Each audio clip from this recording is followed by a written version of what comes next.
பல்லவன் மேல உண்மையாவே நடேசனுக்கு அதிகமான பாசம் இருக்கதா செய்யுது அப்படின்னு நினைக்கிறவங்க, மறக்காம நம்ம வீடியோக்கு ஒரு லைக் பண்ணிட்டு கமெண்ட்ல சொல்லுங்க. பல்லவன வந்து நடேசன் திட்டுனத மட்டும் தான் பல்லவன் யோசிச்சு பார்த்துட்டே இருக்கிறாங்க.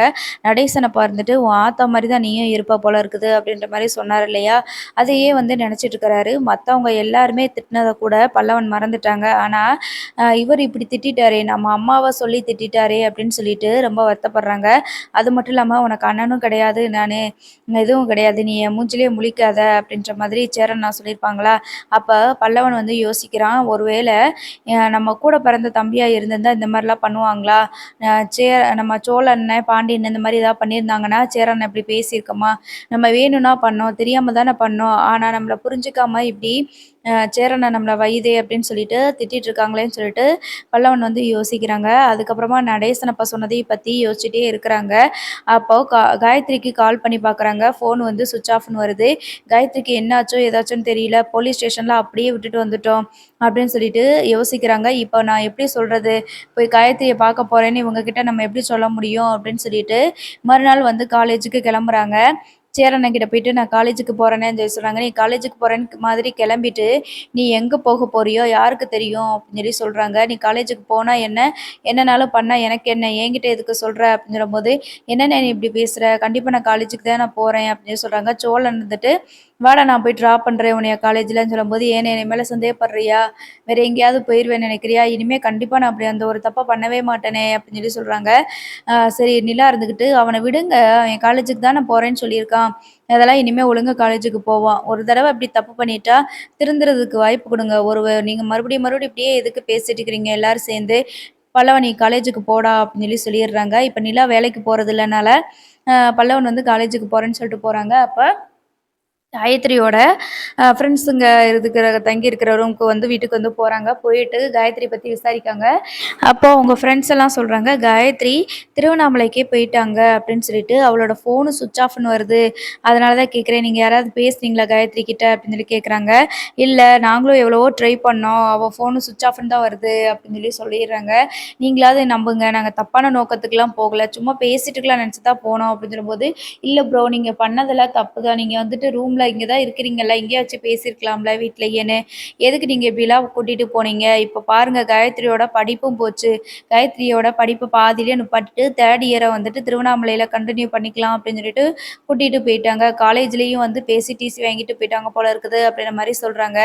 என்ன சொல்கிறீங்க? இவ்வளோ தூரம் நடந்துருச்சா அப்படின்னு சொல்லி கேட்குறாங்க. ஆமாம், நீங்கள் எப்பயாவது அவங்க கிட்ட பேசுனீங்க அப்படின்னா தயவு செஞ்சு எனக்கு ஃபோன் போட சொல்லுங்கள். எப்பயாவது உங்களுக்கு கால் பண்ணாங்க அப்படின்னா அப்படின்னு சொல்லிட்டு பல்லவன் வந்து ஃப்ரெண்ட்ஸ்க்கு எங்கிட்டலாம் சொல்லிட்டு வராங்க. சார் நம்ம வந்து இப்படி காயத்ரி நடு தெருவில் விட்டுட்டு வந்த மாதிரி இப்படி போலீஸ் ஸ்டேஷனில் உட்கார வச்சுட்டு வந்துட்டோமே. அவங்க அம்மா அப்பா வந்ததுக்கப்புறம் பேசி அவங்க கிட்ட விட்டுட்டு வந்திருக்கலாமே.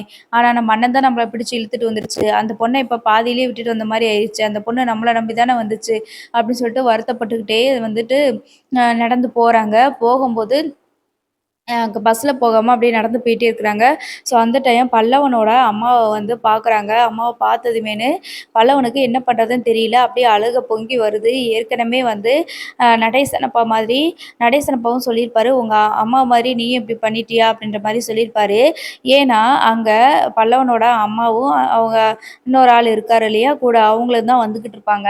அப்போ நடேசனப்பா இதுக்காக தான் சொல்லியிருப்பாரோ, "உங்க அம்மா மாதிரியே நீயும் இருக்கியா?" அப்படின்ற மாதிரி இதுக்கு தான் சொல்லியிருப்பாரோ. அந்த ஆள் கூட ஒரு ஆள் வராரே, அது யாரா இருக்கும் அப்படின்னு சொல்லிட்டு பல்லவன் வந்து யோசிச்சுட்டே இருக்கிறாங்க. நம்ம போய் பேசலாமா அப்படின்னு சொல்லிட்டு கேட்குறாங்க. கண்டிப்பா அம்மாட்ட பேசணும். நம்ம வீட்ல இருக்கிறவங்க எல்லாருமே நம்மள வெறுத்து ஒதுக்குறாங்க. அந்த வீட்ல நான் ஒரு அனாதை மாதிரி தான் இருக்கிறேன். என்ன பெத்த தாயும் என்னை ஒதுக்கிட்டு போயிட்டாங்க. அவங்க எதுக்கு ஒதுக்குனாங்கன்னு சொல்லிட்டு நான் கண்டிப்பா கேட்டே ஆகணும் அப்படின்னு சொல்லிட்டு பல்லவன் வந்து பேசுறதுக்காக போறாங்க.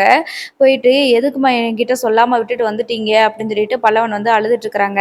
அப்போ நம்ம பல்லவனோட அம்மா இருந்துட்டு, இல்லப்பா உங்க வீட்ல இருக்கக்கூடாதுன்னு எல்லாருமே விரட்டிட்டாங்க அப்படின்ற மாரி சொல்றாங்க. யாரு என்ன சொன்னாலும் என்ன? என்னை எதுக்காக நீங்க விட்டுட்டு வந்தீங்க? அப்படின்னு சொல்றாங்க. திருப்பி வாங்க நம்ம வீட்டுக்கு போயிரலாம் அப்படின்னு சொல்லிட்டு கூப்பிடுறாங்க. இல்லப்பா நான் அந்த வீட்டுக்குலாம் இனிமே வரமாட்டேன் அப்படின்னு சொல்லிட்டு பல்லவனோட அம்மா சொல்றாங்க. என் மேல உங்களுக்கு அக்கறையே இல்லையாம்மா? நீங்க சின்ன வயசுலயே விட்டுட்டு போனீங்க. அதே மாதிரி இப்பயும் நீங்க விட்டுட்டு போறீங்க அப்படின்னு சொல்லும்போது, அதான் நான் சொன்னேன்லப்பா, நீ சின்ன வயசுல உன்னைய கொல்ல மாட்டாங்கன்னு எனக்கு தெரியும். ஆனா நீயே கண்ணு முன்னாடி பார்த்தேலப்பா. உங்க அப்பா கிட்டலாம் இருக்க முடியுமா? கண்டிப்பா இருக்க முடியாது அப்படின்னு சொல்லி சொல்றாங்க. ஏம்மா பேசாம நானும் உங்க கூடவே இருந்துறவா? அப்படின்னு சொல்லிட்டு கேட்குறாங்க. என்னப்பா சொல்ற? எதுக்குப்பா? அப்படின்னு சொல்லிட்டு கேட்கும்போது, இல்லம்மா அந்த வீட்ல எல்லாருமே என்னைய வந்து ஒரு அனாதை மாதிரி தாம்மா நடத்துறாங்க. யாருக்குமே என் மேல பாசம் இல்ல. நான் சின்னதா ஒரு தப்பு பண்ணிட்டேன். ஆனா, அவங்க வந்து அத பெருசா எடுத்துட்டு, இப்ப என்கிட்ட பேசக்கூட மாட்டேங்கிறாங்க. என்னைய வந்து மதிக்க கூட மாட்டேங்கிறாங்கம்மா. அந்த வீட்ல ஒரு அனாதை மாரி தான் இருக்கிறேன். பேசாம நான் உங்க கூடயே வந்துர்றேனே! நான் இங்கேயே இருக்கிறேனே! நான் வந்து உங்களுக்கு உதவி பண்றேன். அப்ப நான் சின்ன பிள்ளை எனக்கு எதுவுமே தெரியாது. ஆனா, இப்ப நான் வேல பார்த்து நான் உங்கள பார்த்துக்கிறேன் அப்டின்ற மாரி சொல்றாங்க. என் கூட இருக்கிற ஆள் இருந்துட்டு, "இது யாரும்மா?" அப்படின்னு சொல்லும்போது, "நம்ம சொந்தக்காரங்க தான்ப்பா, ஊர்ல இருந்து வந்திருக்காங்க." அப்படின்ற மாதிரி சொல்லிர்றாங்க. "சரிம்மா, நான் உங்க வீட்டுக்கு வந்துர்றேனே." அப்படின்னு சொல்லி சொல்லும்போது, "சரிப்பா, இப்ப நீ காலேஜுக்கு போகலையா?" அப்படின்னு சொல்லி கேட்குறாங்க. "இல்லம்மா, நான் காலேஜுக்கு தான் போறேன். ஆனா எனக்கு மனசு ரொம்ப கஷ்டமா இருக்குது. நான் உங்களையும் பார்த்துட்டேன்." அப்படின்ற மாதிரி பல்லவன் வந்து ஃபீல் பண்ணி பேசிட்டு இருக்கிறாங்க. "நீ இன்னைக்கு காலேஜுக்கு போப்பா. போயிட்டு நீ வா, நான் உனக்கு அட்ரஸ் சொல்றேன்னு" சொல்லிட்டு அட்ரஸ் சொல்லி விடுவாங்க. அதுக்கப்புறமா பல்லவன் வந்துட்டு சரி போயிரலாம். காலேஜ் முடிச்சுட்டு நேரா வீட்டுக்கு போயிரலாம் அப்படின்னு சொல்லிட்டு நெனச்சிட்டு இருக்கிறாங்க. அப்போ பல்லவன் போனதுக்கு அப்பறமா, பல்லவனோட அம்மா கிட்ட வந்து, "ஏய் என்னடி உன் புள்ள பாசம் அதிகமா வந்துருச்சா உனக்கு? நம்மளே இருக்கிறதுக்கு இடம் இல்லாம கடன்கார தொல்ல தாங்க முடியாம அங்கிட்டு இங்கிட்டுன்னு போய்க்கிட்டு இருக்கிறோம். நீ உன் புள்ளைய வேற கூப்பிட்டு வச்சுக்கலான்னு சொல்லிட்டு நெனைக்கிறியா?" அப்படின்னு சொல்லி சொல்றாங்க. "என்னடா என்ன லூஸ் மாரி பேசுற? இப்ப அவன் காலேஜ் இந்த வருஷம் முடிக்க போறான். நீ பரீட்சை எழுத போறான். பரீட்சை எழுதி முடிச்ச உடனே அவனுக்கு வேலை கிடைக்கும். அவன நம்ம யூஸ் பண்ணிக்கிறணும். இத்தன வருஷமா அவனுக்கு வந்து சின்ன பையன்ட்டு விட்டுட்டேன். இப்ப காலேஜுக்கும் படிச்சு முடிச்சுட்டான்னா, வேலைக்கு போயிட்டான்னா, அவன் சம்பாரிக்கிறதெல்லாம் யாருக்கு? நமக்கு தானே! நீ சம்பாரிச்சு அந்த வீட்ல இருக்கவங்கள்ட்ட குடுக்குறதுக்கு, நம்ம பிள்ளைய நம்ம கூப்பிட்டுக்கிட்டா, நமக்கும் கடன் அடைச்ச மாதிரி இருக்கும்ல. எல்லாருமே நம்மளையும் ஒரு மதிப்பாங்க இல்லையா? அப்படின்னு சொல்லி சொல்றாங்க. அதுவும் சரிதான் அப்படின்னு சொல்லி சொல்றாங்க. இருந்தாலும் எனக்கு சரிப்பட்டு வரமாட்டேங்குதே! நீ உன் புள்ள பாசத்துல என்னைய விரட்டி விட்டுட்டேனா? அப்படின்னு சொல்லி கேட்குறாங்க. அதெல்லாம் எதுவும் இல்லையா? அவன வச்சு நானு கொஞ்ச நாளைக்கு காசு சம்பாரிச்சுக்கிறேன். அவன் வேலைக்கு போயிட்டு ஏதாவது சம்பாரிச்சு கொண்டு வரட்டும்.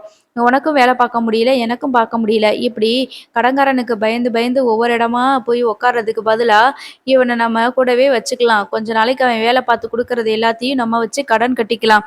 வேலை பார்த்து கடன கட்டுறதுக்கு உனக்கும் தெம்பு இல்ல, எனக்கும் தெம்பு இல்ல. அதனால தான் சொல்றேன். இப்ப இவன் காலேஜ் படிச்சு முடிச்ச உடனே வேலைக்கு போயிட்டான்னா, அந்த காச வச்சு கட்டிர்லாம்ல அப்படின்னு சொல்லிட்டு பிளான் பண்றாங்க. பல்லவனும் அவங்க சொன்ன அட்ரஸுக்கு பேசாம போயிரலாம் அப்படின்னு சொல்லிட்டு நினைக்கிறாங்க. இப்போ வீட்ல போயிட்டு சொல்லிட்டு, அதாவது பல்லவனோட வீட்ல சொல்லிட்டு, "இனிமே நான் இந்த வீட்ல இருக்க மாட்டேன். நான் வந்து எங்க அம்மா கூடவே போறேன்." அப்படின்ற மாதிரி சொல்லுவாரு அப்படின்னு நினைக்கிறேன். ஏன்னா, அவங்களுக்கு அந்த அளவுக்கு கோவம் இருக்குது. நம்ம வீட்ல யாருமே மதிக்க மாட்றாங்களே, வைக்க மாட்றாங்களே அப்படின்னு சொல்லிட்டு ஒரு கோவம் இருக்குது. நடேசன தவிர நீ உங்க அம்மா மாரியே இருக்க அப்படின்ற மாரி சொன்னதுனால, அவங்களுக்கு இன்னமும் கோவமா தான் இருக்குது. நம்ம வீட்ல இந்த வீட்ல நம்ம வந்து கூட பிறக்கல அப்படின்றதுனால தான் எல்லாருமே நம்மள வெறுக்குறாங்க அப்படின்னு சொல்லிட்டு முட்டாள்தனமா இந்த பல்லவன் வந்து யோசிக்கிறாங்க. ஸோ வீட்ல இருக்கவங்க கிட்ட சொல்லிட்டு, "நான் எங்க அம்மா கூடவே போறேன். இத்தன நாள் நீங்க என்னைய வளர்த்தீங்க. எனக்கு ரொம்ப நன்றி. இந்த ஒரு சம்பவத்தினால நீங்க வந்து என்னைய வந்து தப்பா நினைக்கிறீங்க. இனிமே நான் வந்து இங்க இருக்க முடியாது. நான் எவ்வளவுதான் நல்லது பண்ணாலும், நான் எப்படிதான் காலேஜுக்கு தான் போனாலும், நீங்க வந்து சந்தேகம் தான் படுவீங்க. திருப்பி இந்த நம்பிக்கைய கொண்டு வர முடியாது."